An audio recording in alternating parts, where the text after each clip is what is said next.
বিবাহিত দম্পতির মধ্যে দুজন যদি দুই আকীদার হয় এবং স্বামী যদি স্ত্রীকে তার অনুসৃত আকীদার মেনে চলতে বলে, এক্ষেত্রে একজন নারীর করণীয় কি এবং তার ক্ষেত্রে স্বামীর কথা মানতে হবে কিনা?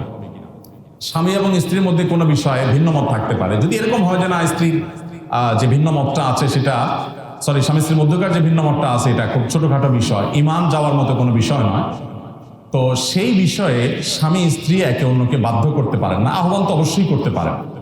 ওমর রাদিয়াল্লাহু তাআলার সাথে তার স্ত্রীর একটা ভিন্ন মত ছিল, খুব ইন্টারেস্টিং বিষয়। ওমর রাদিয়াল্লাহু তাআলার স্ত্রী, তিনি মসজিদে জামাতে সালাত আদায়ের জন্য যেতেন। ওমর রাদিয়াল্লাহু তাআলা বললেন যে আমার কাছে এটা ভালো লাগে না।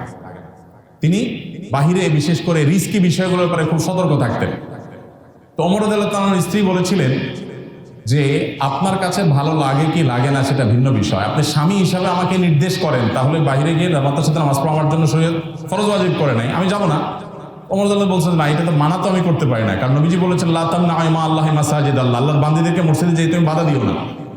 তা আল্লাহ নবী যেখানে বাধা দিতে নিষেধ করেছেন, আমি কিভাবে বাধা দিব? তো তিনি বলেছেন আপনি বাধা না দিলে আমি যাব না। কি সৌন্দর্য ইসলামের, দেখেন, খলিফাতুল মুসলিমিন।